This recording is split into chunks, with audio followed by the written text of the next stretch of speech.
साताऱ्यामधील म्हसवडचे हे प्राचीन मंदिर तुम्हाला माहिती आहे का? हाय हॅलो, मी प्रतीक्षा. आज मी चालले होते म्हसवडला. मी, भैया, आबा आम्ही तिघे चाललो होतो. पण तेवढ्यात पप्पांची शाळा सुटली आणि पप्पाही आले. मग आम्ही चौघे म्हसवडला जायला निघालो.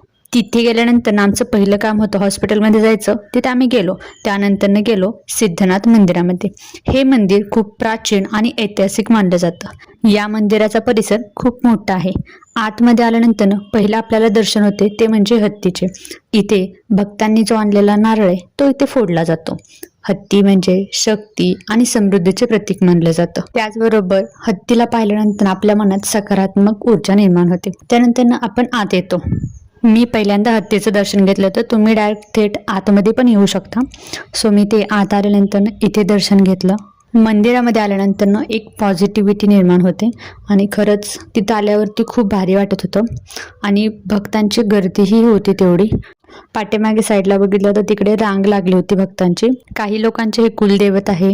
कोणी इच्छा आकांक्षा घेऊन ही सुद्धा मंदिरामध्ये येतं, त्यामुळे गर्दी खूप होती. त्यानंतर मी आतमध्ये दर्शनाला गेले. श्री सिद्धनाथ हे भगवान शंकराचे अवतार मानले जातात आणि इथे असलेल्या माता जोगेश्वरी देवी या भक्तांच्या मनोकामना पूर्ण करतात. त्यांचं दर्शन घेऊन हे रूप बघून खरंच एकदम मनाला शांती वाटली आणि डोक्यामधलं असणारं टेन्शन सगळं गेल्यागत झालं. एकदम रिलॅक्सवालं फिलिंग येत होतं. इथेही सुद्धा भगवान शंकराचं रूप होतं. तिथे दर्शन घेतलं. इथे एक छोटासा भैया होता, त्याला भेटलं, थोडेसे गप्पा मारल्या त्यासोबत. त्यानंतर बाहेर इथे आलो.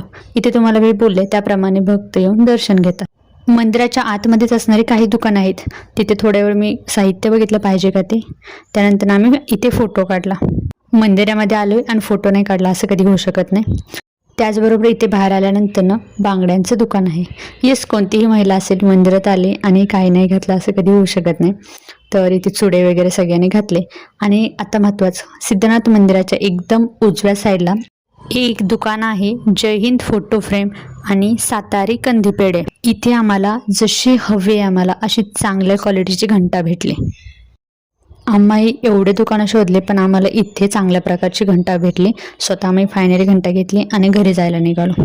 पण घरी जात असताना काही दिसलं आणि मी काही नाही घेतलं असं काही होऊ शकत नाही. सो मला इथे एक नाचणीचे पापड दिसले, ते घेतलं आणि घरी जायला निघालो. सो भेटू अशाच नवीन ब्लॉगमध्ये. तोपर्यंत बाय बाय.